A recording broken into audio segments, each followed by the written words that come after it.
Olá, estamos começando agora um programa da série Consciência. O assunto de hoje é Química Moderna. Sejamos francos, para a maioria dos alunos do ensino médio, a disciplina de Química se identifica muito mais com fórmulas e cálculos do que com fenômenos ligados às suas vidas. Daí, para a perda da motivação, é um passo. E é justamente nesse sentido que professores de Química entraram em cena e com muita criatividade estão conseguindo resultados altamente expressivos. Para conversar conosco sobre o ensino de Química Moderna, nós convidamos os professores Cláudio Luiz Nóbrega Pereira, professor de Química do Centro de Ensino Médio número 3, de Ceilândia, Distrito Federal, Ricardo Gosch, professor do Instituto de Química da Universidade de Brasília, e Roberto Silva, também professor do Instituto de Química da Universidade de Brasília. Com vocês, a Química Moderna sob um outro olhar.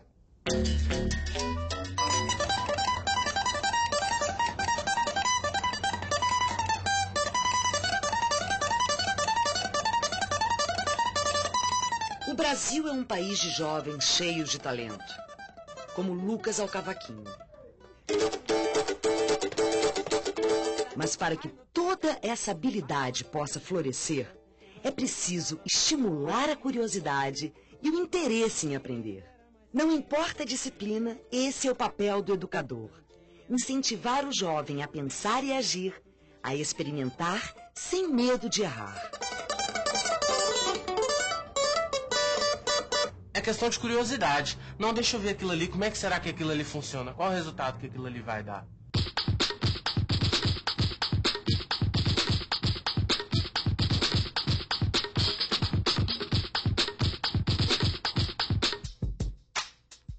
Um professor a ver só fórmulas prontas e que prefere ensinar a pensar com liberdade. Cláudio Luiz cresceu em Ceilândia, cidade satélite do Distrito Federal. Ele foi aluno do Centro de Ensino Médio 3 e hoje continua ligado à escola como professor de Química. Mas o que Cláudio está fazendo aqui é muito mais que aprofundar uma ligação sentimental. Todas as aulas acontecem, o aluno tem um lampejo, que a gente chama de insight, né? É o insight. Esse momento é um momento mágico. Essa que é a ideia central, fazer com que eles, utilizando as informações, cheguem a conclusões.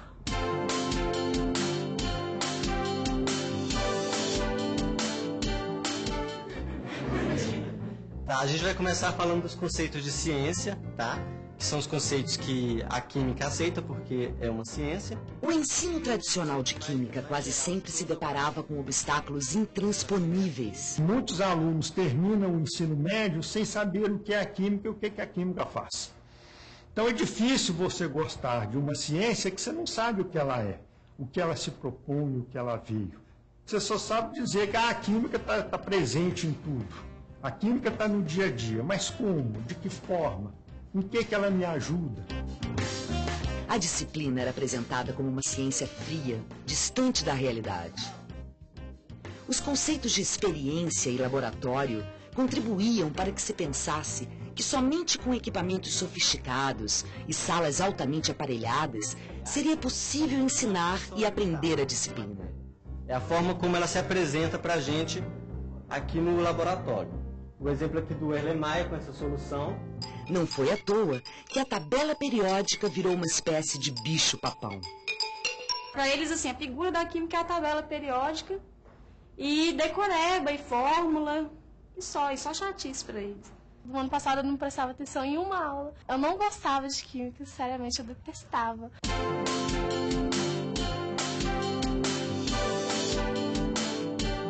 Antes a gente tinha só na teoria, agora a gente tem na prática. Então eu vou sintetizar aqui uma espuma.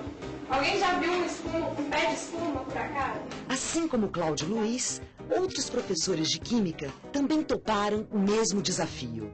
Eles se deram ao trabalho de identificar e criar uma série de experiências com a marca da criatividade. Tudo muito simples e instigante. Essas experiências podem ser realizadas até mesmo sobre a mesa do professor. Então, tudo que tem uma percepção visual bem grande, eles gostam, né?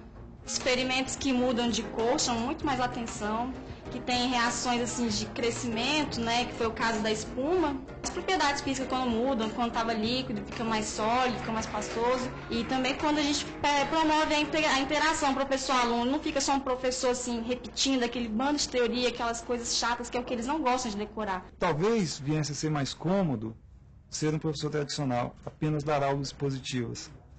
Mas isso é ledo engano. Tem uma característica de todo experimento, né? Não só do experimento, mas de toda atividade, mesmo que seja um filme, não explicar antes. É primeiro saber o que é que eles conhecem sobre determinado assunto. E segundo, a ciência é assim.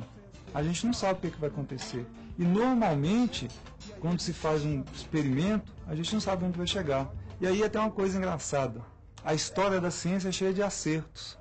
Mas muitas vezes os acertos que nos passam foram os erros. Então o cientista ele pega um erro e diz, olha, eu queria chegar aqui, o que não é verdade. E ciência não é isso. Ele tem um jeito de explicar diferente dos outros.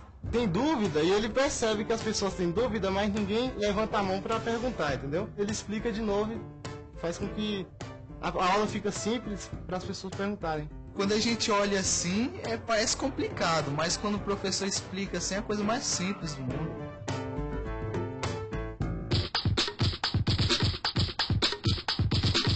Eu faço o seguinte, agora põe o vinagre dentro do bicarbonato para ver o que acontece. No Centro de Ensino Médio 3 de Ceilândia, 4 experiências modelo foram propostas aos alunos.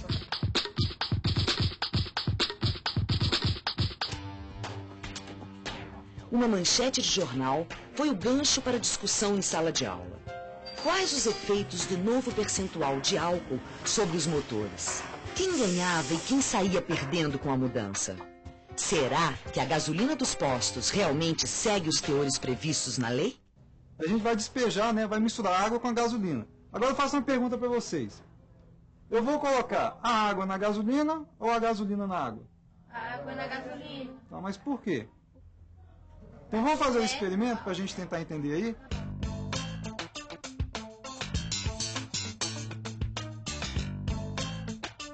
São 3 situações que a gente pode escolher um experimento, né? Ele pode servir como exemplo, tá? Você tem um determinado conhecimento, mas o exemplo aqui, ele vai possibilitar uma nova descoberta.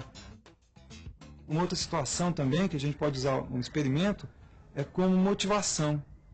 Vamos criar uma situação motivadora para que determinado conteúdo que é abstrato seja estudado? Alguns postos de gasolina estão adulterando a gasolina, colocando o teor de álcool mais, que o certo é 24%, algumas estão com 25%, e isso prejudica muito o automóvel, a capacidade dele.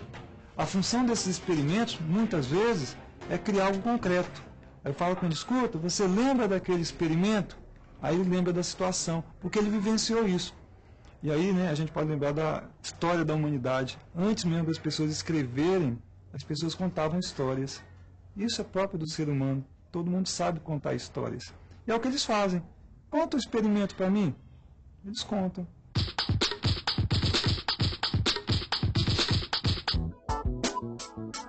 No mundo regido pelo consumo, uma outra atividade proporcionou aos alunos discutir sobre a qualidade e os efeitos dos produtos vendidos nos supermercados.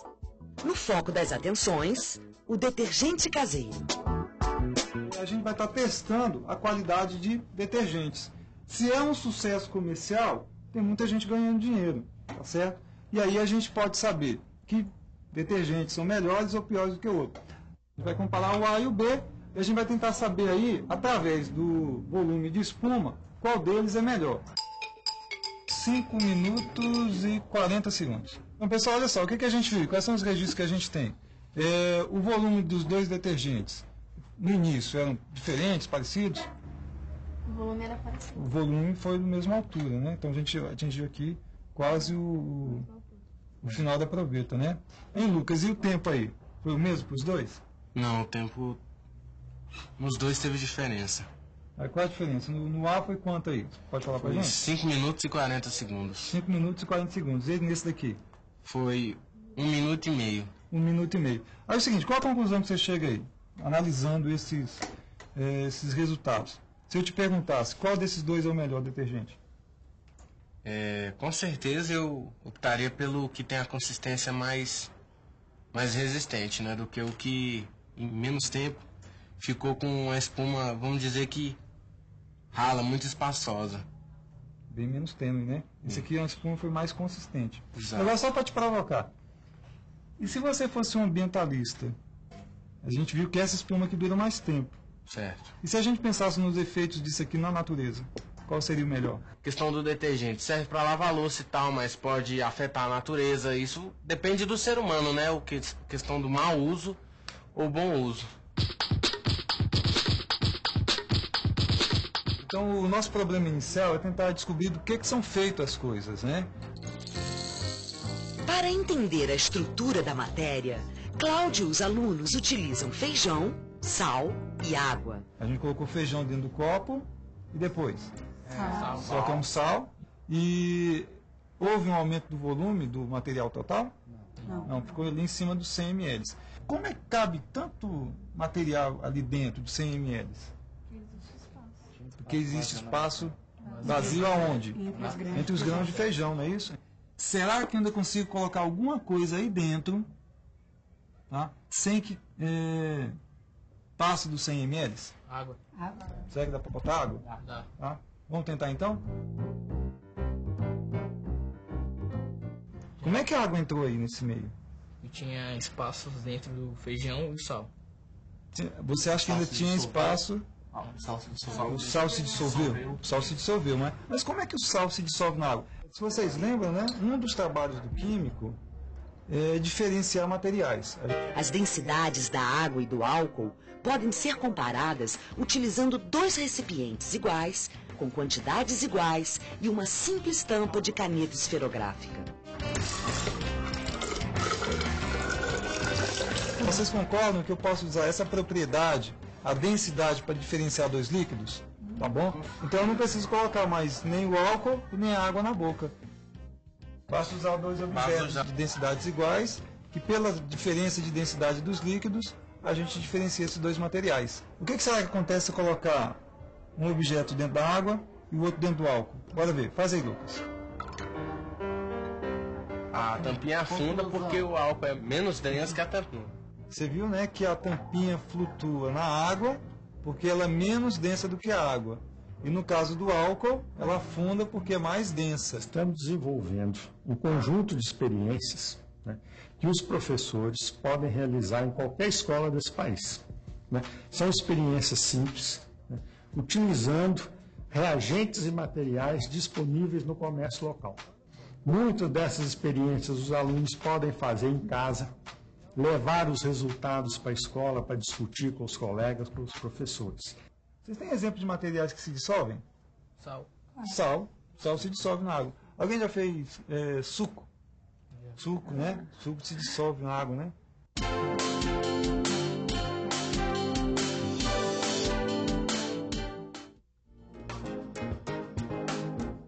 Eu tô me envolvendo mais com química, já tá bem diferente do que o ano passado. Eu tenho mais vontade de participar, assim, porque eu gosto de fazer experimentos, eu acho interessante como uma coisa se transforma em outra.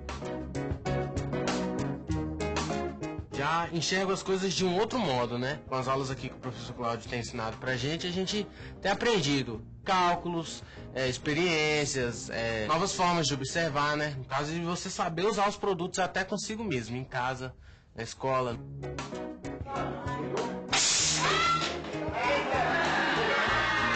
No laboratório de pesquisa no ensino de química da Universidade de Brasília, futuros professores treinam com a nova metodologia. Quando ele está em contato com o ácido, ele tem essa mudança de cor. Eles sabem que também tem um desafio pela frente, mas o caminho está aberto. E sabem também que para seguir em frente na educação, como na vida, é preciso experimentar sem medo de errar.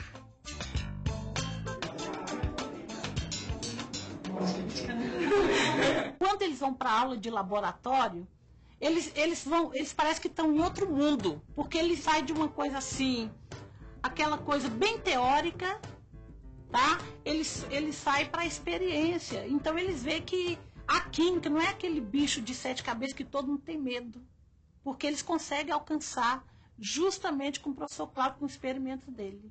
A gente vê lá os resultados. Os alunos, muitas vezes, quando respondem, eles não copiam mais o que está lá no livro, não é mais um processo de memorização. Eles colocam o que eles viram. Nós temos que trabalhar no sentido de valorizar a escola pública. A escola só vai melhorar, o ensino só vai melhorar nesse país se os professores, no seu coletivo, lutarem por isso.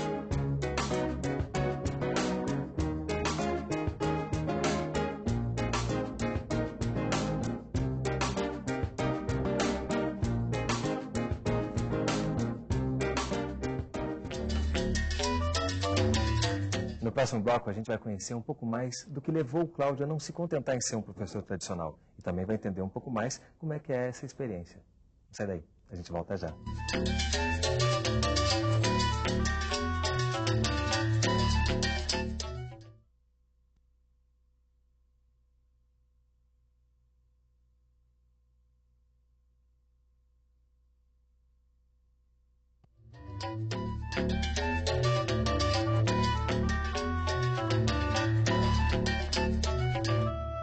Bom, estamos de volta com o programa da série Consciência, falando sobre Química Moderna, com os professores Cláudio Luiz, Roberto Silva e Ricardo Gosch. Bob, para a gente entender um pouco melhor essa parceria da Universidade de Brasília com o Centro de Ensino Médio, como é que se dá essa troca entre academia e escola? Bom, Renato, desde 1991, nós temos um projeto, né, que presta uma assessoria permanente a professores do ensino fundamental e médio, né, especificamente na parte de química.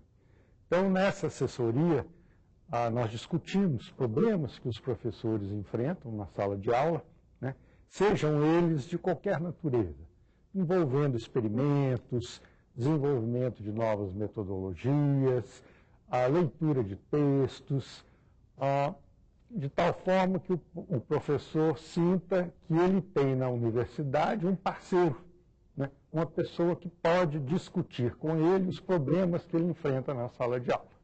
Cláudio foi aluno do Bob, foi ex-aluno do Centro de Ensino e ex-aluno da Universidade de Brasília, né? Como é que foi esse trabalho junto com o professor? Bem, isso é um trabalho longo, né? Então, nesses 12 anos aí de profissão, eu comecei a trabalhar e estava estudando, né? Iniciei minha carreira como professor e ainda fazia faculdade. Então, esse período de formação, junto com o período de trabalho, ajudou na reflexão, né? E nisso a universidade sempre se mostrou aberta, né? Mesmo quando eu terminei o curso. Então, nos problemas que foram aparecendo, a gente sempre tem um braço amigo, digamos assim, né? Alguém que possa lá ajudar e, de certa maneira, assim, às vezes não só tirar dúvidas, né? Mas até ajudar a fazer questionamentos, né? Propor questionamentos que muitas vezes em sala de aula a gente não percebe. Então isso acaba sendo fundamental, essa parceria. E você levar isso para a escola onde você estudou também é importante, né? Claro que sim, né? Isso acaba facilitando muito o trabalho. Porque é difícil a gente estar lidando com um problema e não conseguir solucioná-lo, né? Então quando a gente encontra um apoio e a partir dele a gente consegue resolver esses pequenos problemas, se torna muito mais prazeroso, né? E nessa parceria do UNB, quando vocês fazem esses treinamentos, esse ensino continuado com os professores, existe alguma maneira de estimular essa inquietação, né, de colocar essa motivação, essa sementinha da motivação nesses professores do ensino médio? Bom, primeiramente nós não trabalhamos na perspectiva de treinamento, né, tal qual se costuma falar nos cursos de formação continuada. A verdade é que nós tentamos, como disse o professor Cláudio, clarificar a análise crítica dos professores em relação à sua própria prática. Nesse sentido, nós vamos ao encontro até do que o Paulo Freire, né, que é um educador referência para nós no país, fala sobre a questão da reflexão crítica sobre a própria prática. E com essa perspectiva, a gente auxilia os professores a problematizarem as coisas que acontecem no dia a dia e, nesse sentido, começarem a desenvolver soluções para os próprios problemas que eles vivenciam no dia a dia e muitas vezes nem têm consciência deles. E dentro desse ponto de vista, então, a realidade de cada escola é muito importante, né, para esse trabalho desse professor. Quais são os desafios que você encontrou na realidade da sua escola? A primeira questão é a motivação do aluno para estudar, né? Então, como a gente vê lá no próprio vídeo, aquele aluno, o Lucas, né? Ele toca muito bem. E hoje ele já ganha aí fazendo festinhas, né? Um dinheirinho que eu até acredito daqui a alguns anos vai ganhar até mais do que eu. Assim, né? Então, como é que você motiva um aluno desse para estudar? Ele já tem muita coisa interessante para fazer. E aí o desafio fica sendo mostrar que a química também é algo muito interessante, né? E nesse ponto, então, você pode partir do que o próprio aluno já tem de conhecimento de química, muitas vezes que nem sabe, né, dentro do que ele vivencia no cotidiano e tal. Exato, eu acho que a ideia sempre é essa, né? O que o aluno já tem, você usa como esse ponto de partida, né? E aí ele fazendo uma reflexão sobre o que ele já conhece, ele acaba se interessando por se aprofundar, né? A gente valoriza o que ele sabe. Né? E aí a gente até, né, pega o que o professor Gaucho falou, né? A ideia de treinamento que sempre se discute da academia, né? Não é treinamento que a gente vai lá atrás, quando eu vou começar com o professor Bob. Eu tenho o meu problema. Se fosse um treinamento, ele estaria dizendo, para resolver tal problema, você faz assim. Não é o caso, né? Lá, quando a gente até faz alguns cursos, a gente vai estudando, vai lendo e vai percebendo que aqueles problemas que nós temos, tem algumas soluções, tem alguns caminhos que podem ser encontrados, né? E aí a gente vai errando, vai tentando e vai formando o próprio caminho. Você falou, a gente vai errando, e na matéria fica muito claro que vocês encaram o erro como parte do processo de ensino, né? Isso para os alunos, em determinado momento, não é estranho? Essa possibilidade de errar? Eles não reagem a isso de uma maneira interessante? Ah, sim. Constantemente, né, eles acham isso estranho, a possibilidade de errar. Primeiro que eles veem o professor como alguém que nunca erra. Aí eu já quebro isso aí mostrando que os exercícios eu primeiro faço em casa, erro em casa, depois em sala de aula a gente tenta mostrar qual é o caminho mais fácil, né? Mas que eles certamente vão errar. Isso é óbvio e acho que o erro faz parte, né? E que a gente tem duas possibilidades então. Como é que eu me aproveito desse erro para poder melhorar o meu trabalho? Ou então, o que eu posso fazer para evitar esse erro? Né? E aí, eu retomando, né, alguns experimentos que a gente acha assim que era interessante, na verdade, na primeira vez que eu tentei fazer, deu errado. Mas aí o erro saiu mais interessante que o próprio experimento. Né? E isso, então, a gente vai repetindo e agora parece que eu tinha imaginado aquilo no primeiro momento, que não foi verdade. Bacana. E aí, como é que se dá esse constante diálogo, essa realimentação o tempo inteiro? Como é que a universidade recebe essas experiências que já vem acontecendo quando se aplica nas escolas de ensino médio? A discussão se dá, conforme o professor Cláudio disse que faz com seus próprios alunos, nós também trabalhamos na mesma perspectiva.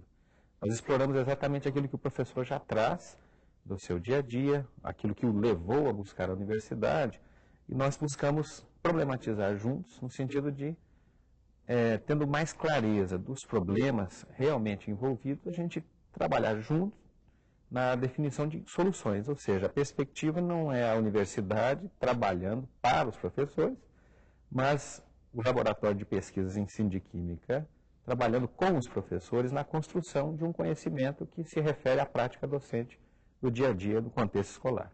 O que deixa bem claro, então, que não há receita, né? Cada experiência é uma experiência, cada realidade é uma realidade, e isso tem que ser levado em conta para que esse processo de ensino-aprendizagem seja efetivo. Corretamente. Uma das coisas que nós discutimos muito no curso de formação de professores, né, tendo em vista que a maioria dos alunos ainda não é professor, né, então um aspecto que nós procuramos enfatizar bastante é essa relação que nós temos que manter com a escola.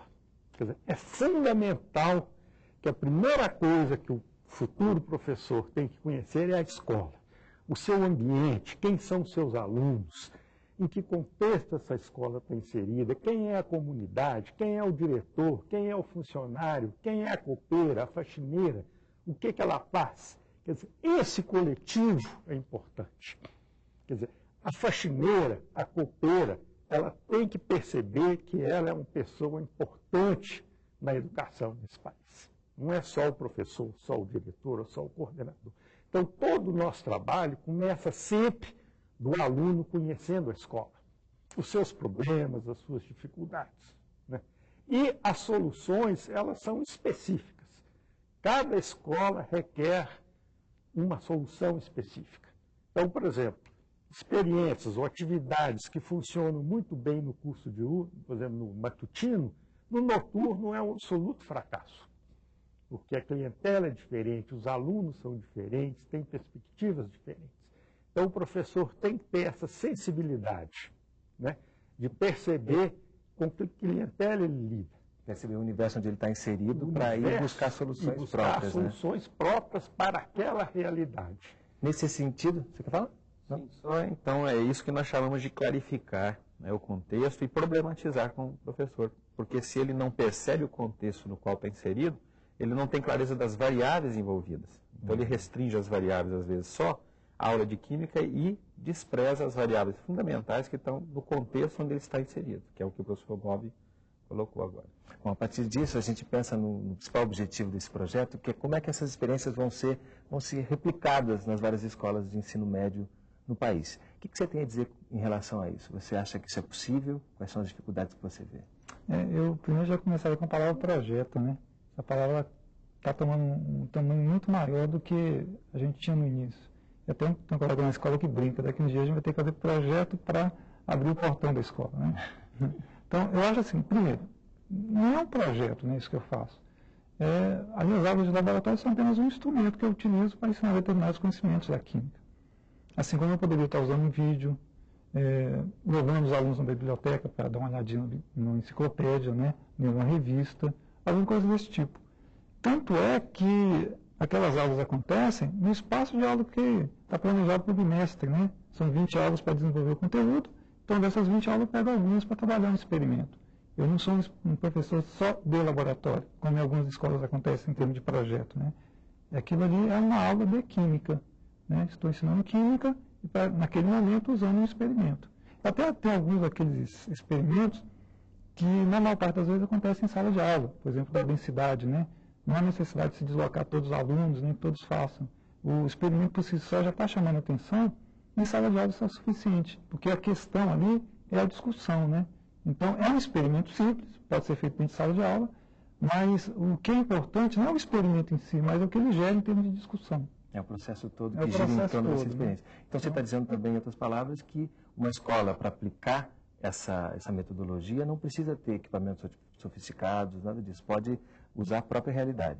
Assim, como ponto de partida, né? Eu acho que se o professor não tem, por exemplo, um laboratório na escola e outros equipamentos, aliás, aqueles materiais que eu utilizo, eu tenho eles hoje, mas há uns 3, 4 anos atrás não havia na escola. Aí eu usava materiais caseiros, por exemplo, no lugar de uma proveta, eu utilizava uma seringa de injeção. Mas isso aí me habilitou para chegar para o diretor e conversar com ele. Disse, olha, o que você está percebendo que é interessante, os alunos gostam, o que a gente pode fazer para melhorar?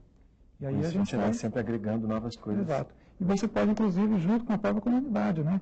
Se eles percebem que aquilo é interessante, que aquilo é legal, o que a gente pode fazer então para melhorar? Né? Aí, como eu falo, né? Esse é o ponto de partida. É interessante sim na escola ter bons materiais, ter um bom laboratório, né? Mas fazendo essas atividades eu não gabaritei para poder cobrar. Ou seja, uma coisa pode vir depois, não precisa esperar ter as condições, pode se criar o ambiente para que essas condições apareçam depois. Exato. E aí você justifica, vale a pena gastar nisso porque realmente funciona. Já se mostrou o resultado prático, né? Então, nesse sentido, a UNB também contribui com pesquisas que sejam possíveis de fazer em qualquer local, sem que sejam necessários esses aparelhos tão complicados? Isso. Quando nós começamos o nosso projeto, começamos a instalar o nosso laboratório em 89, e ele começou a funcionar em 91, a questão que nos foi colocada pelos professores foi essa. Para se ensinar química, é preciso ter um laboratório. Ponto. A maioria das escolas não possui laboratório. Ponto. Portanto, é impossível. Então, nós tomamos isso como um desafio. É possível se ensinar química sem ter um laboratório?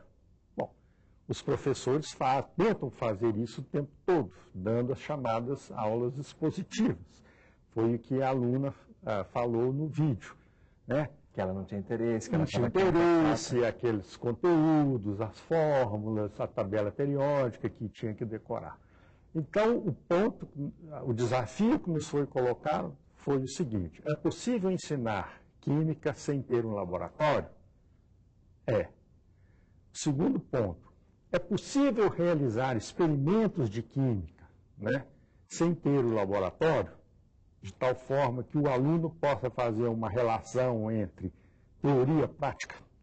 Então, com esse desafio em mente, nós começamos, então, a procurar na literatura e também a desenvolver experiências originais que os professores pudessem realizar com seus alunos, né, de tal forma que sempre houvesse um fenômeno, uma experiência, algo concreto, a partir do qual o professor pudesse desenvolver os conteúdos, né?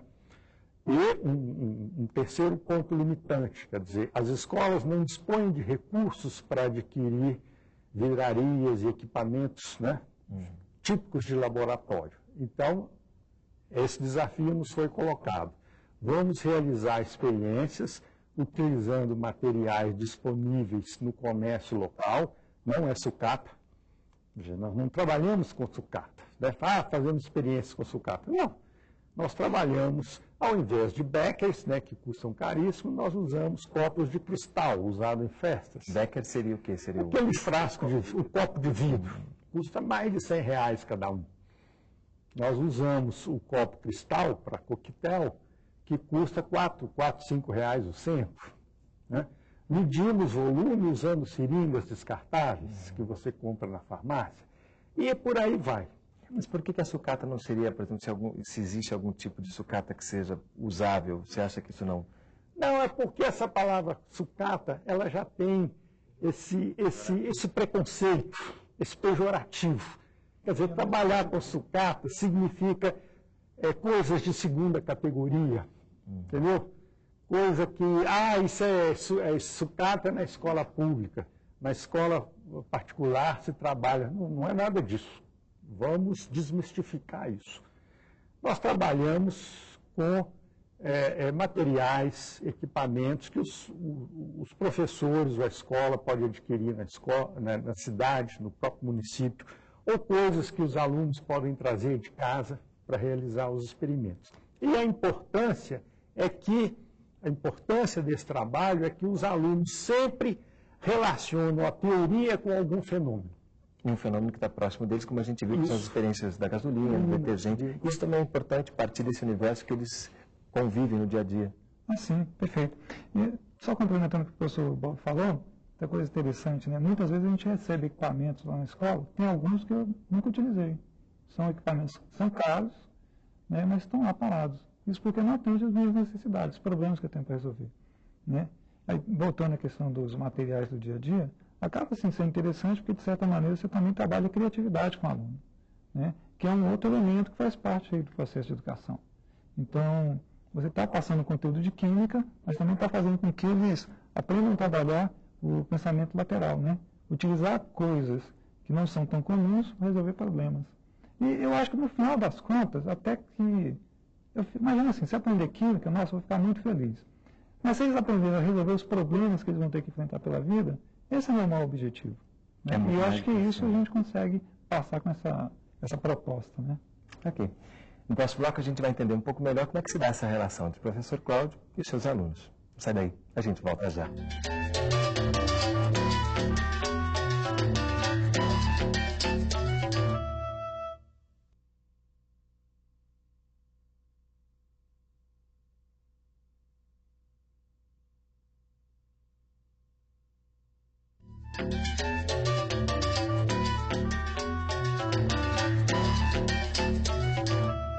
Estamos de volta com o programa da série Consciência, falando sobre o ensino de Química Moderna, com os professores Cláudio Luiz Nóbrega Pereira, professor de Química do Centro de Ensino Médio número 3 de Ceilândia, no Distrito Federal, Ricardo Gosch, professor do Instituto de Química da Universidade de Brasília, e Roberto Silva, também professor do Instituto de Química da Universidade de Brasília.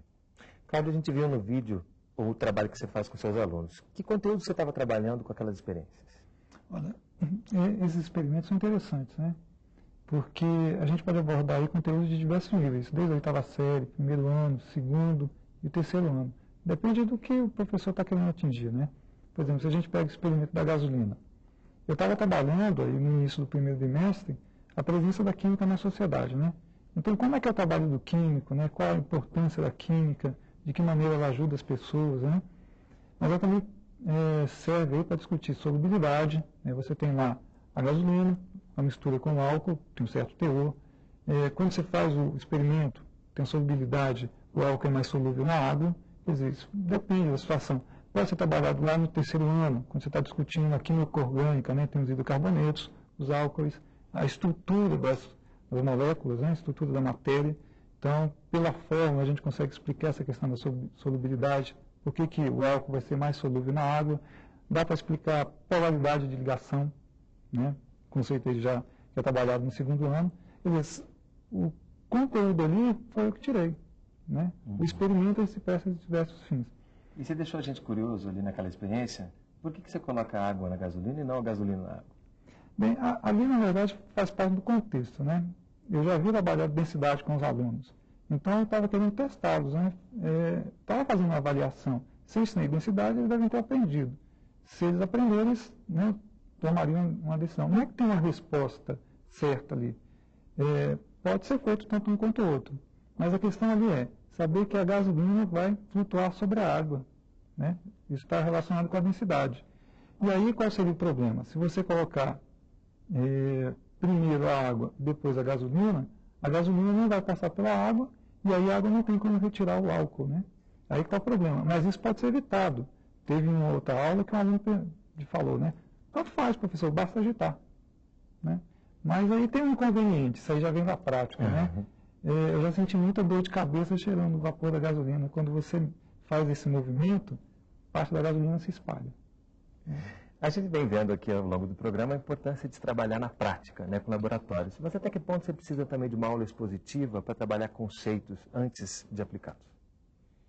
Bom, aí depende. O experimento ele pode entrar no início da aula, como o Cláudio falou, para criar um ambiente de curiosidade, de investigação. Ele pode entrar no meio da aula, ele pode entrar no fim da aula. Agora, o que é mais importante que o experimento em si é a discussão do experimento. Então, normalmente, esses experimentos que nós fazemos com os professores, com os nossos futuros professores, o experimento, às vezes, leva 5 minutos. Mas a discussão do entorno do experimento, a sua importância, a sua relevância social, os conteúdos que são abordados, isso às vezes leva 2 horas. Mas os alunos já têm uma coisa mais concreta a se referir. Então, a ideia do experimento é que as teorias da química, você não tem que decorar as teorias, você utiliza as teorias para explicar os fenômenos.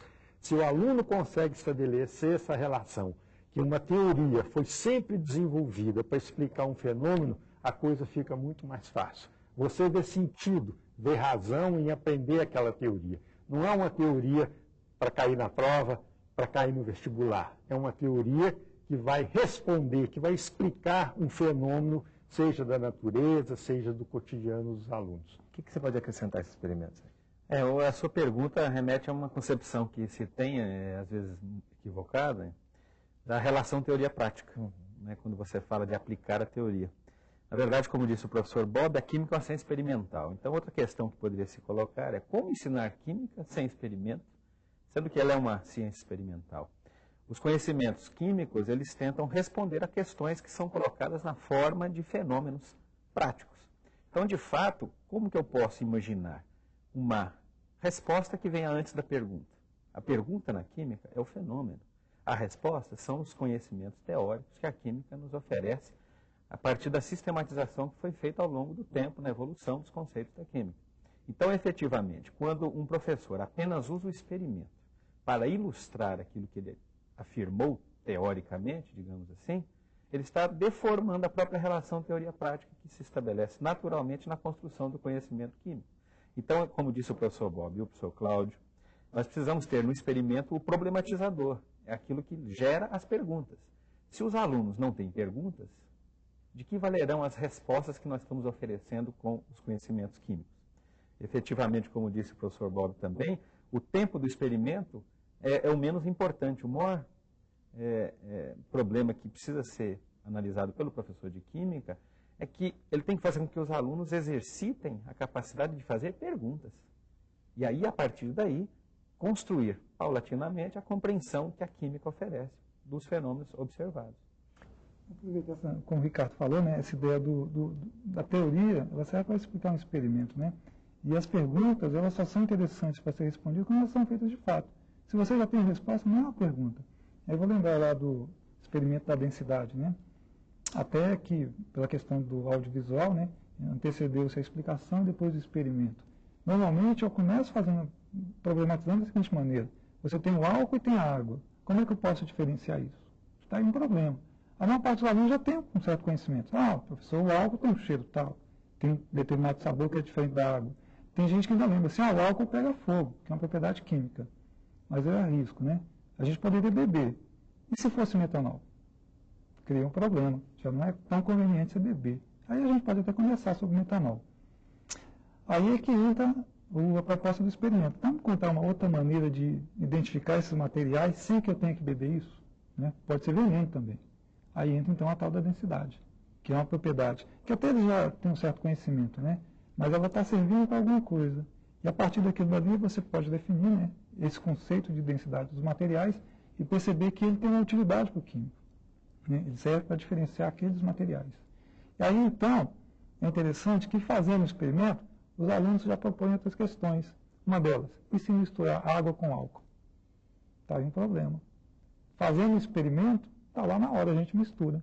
E aí a gente vai perceber que ciência se faz assim, experimentando, errando, né, e tentando buscar respostas para isso. Na verdade, eles estão aprendendo a perguntar, Exato. Que é uma coisa importante. Que é o meu maior objetivo. No final das contas, é isso. Bob falou aqui no vestibular. Como é que você acha que isso prepara para o vestibular? Você acha que há uma angústia desses alunos em relação ao vestibular e que essas experiências acabam resolvendo de alguma maneira? Sim. A nossa convicção é que, fazendo os experimentos e procurando as teorias que explicam aqueles experimentos, a aprendizagem é mais significativa. A retenção dos conteúdos será por um tempo maior, porque ele não vai decorar. Ele vai aprender aquela teoria para explicar o fenômeno. Então, a probabilidade dele esquecer aquilo nos próximos 6 meses diminui. Não é que ela não ocorra. Ela diminui. Então, acreditamos e temos convicção disso, e temos resultado disso, porque os alunos, como o próprio Cláudio afirma, eles se interessam mais pela química. O vídeo deixa claro isso também, então, o depoimento deles. De fato, nós ensinamos química e não preparamos alunos para vestibular. Né? Acho que o vídeo também mostra isso, né? Tem uma das alunas lá, a Paloma, ela foi minha aluna no ano passado. Ela foi para uma outra escola, porque acreditava-se que nessa escola, que porque tem um ensino tradicional, trabalha bastante a memorização, alunos enfileirados, né? Então o professor fala, o aluno escuta, acreditava-se que naquela escola ela estaria se preparando para o vestibular. Pela conversa que eu tive, eu lembro disso muito bem, a aluna era brilhante. Ela tinha prazer pela ciência, ela já fazia isso da oitava série, ela gostava de estudar. Ela foi para uma escola que tinha um ensino tradicional. Ela voltou dizendo que eu odiava.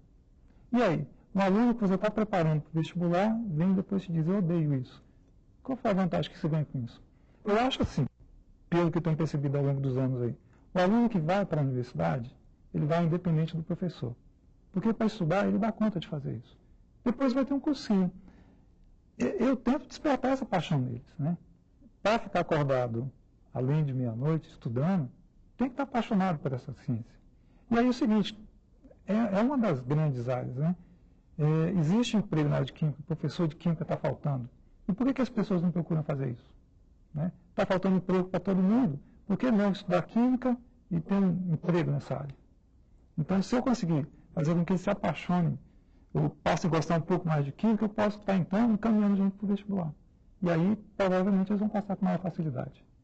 E em relação à sua relação com os alunos, né? Você falou da Paloma agora, a gente percebe que você tem um contato bem mais intenso com eles, né? E até um rapaz disse assim, a gente, antes de perguntar, ele já sabe que a gente tem dúvida. A que você atribui isso?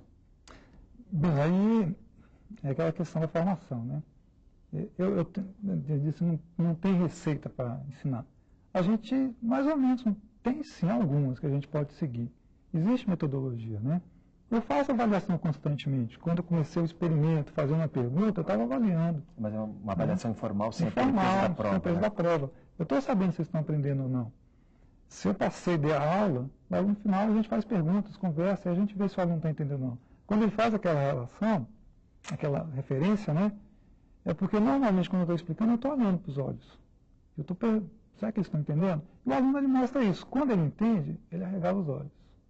Quando ele não entende, ele se fecha. E aí você faz a pergunta imediatamente. Escuta, entendeu? Como é que é? Não, sim. Aí eles vão dizer que sim, né? Eles não entendeu. Explica para mim, então. Aí você vai questionando, vai desafiando o aluno. Você está atento a eles, né? Exato, isso é fundamental.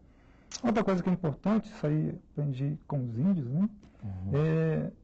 Eu procuro relação de respeito, né? Até brigo com eles de vez em quando, chama atenção, dizem que eu sou estressado, mas eu procuro ter respeito. Quando eu vou conversar, eu faço questão de me sentar ao lado deles, falar de igual para igual, né? Eu acho que isso é fundamental.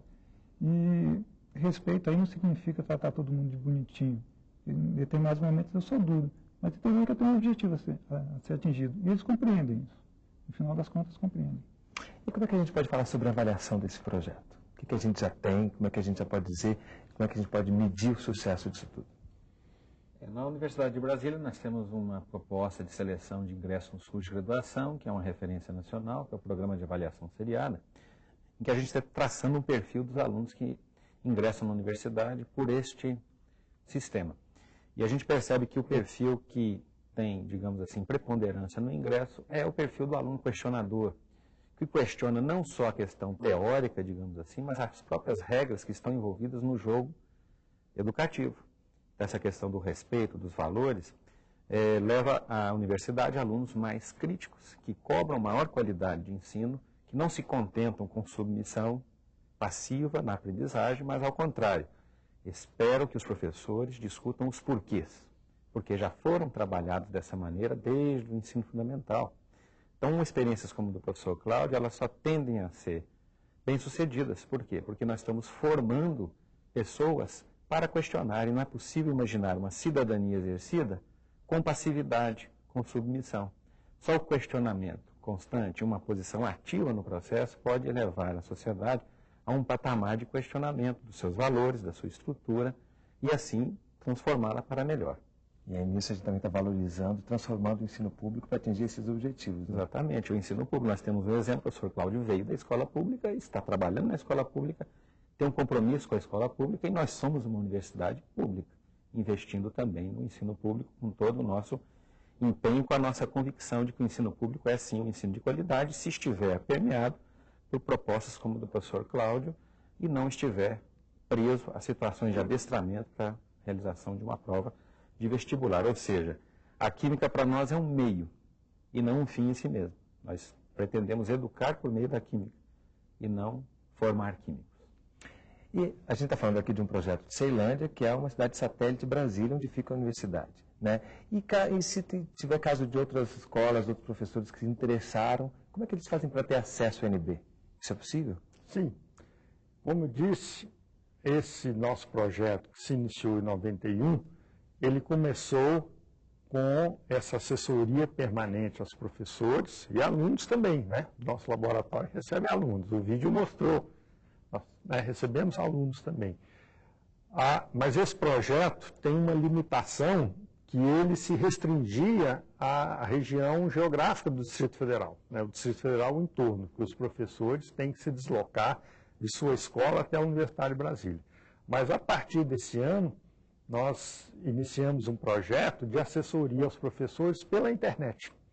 Então, os professores de qualquer região do país podem entrar em contato conosco, né? Nós temos um canal de comunicação que é exclusivo, sigiloso, quer dizer, não é um tipo chat room ou um canal aberto que você bate papo, que você coloca coisas lá e todo mundo lê. Não. É um canal sigiloso que o professor na escola discute com um membro da nossa equipe os problemas de aprendizagem que ele está enfrentando em sua sala de aula. E para acessar isso é simples, é acessar o sítio da Universidade de Brasília, né, e procurar lá o nosso laboratório de pesquisa e ensino de química, e ele terá todas as informações de como se cadastrar nesse projeto. Ok, então, muito obrigado pela presença de vocês aqui conosco, professor Bob, professor Ghosh, obrigado. Professor Cláudio, muito obrigado e parabéns pelo seu trabalho. Muito obrigado. E obrigado também a você que assiste a TV Escola. Esse foi um programa da série Consciência.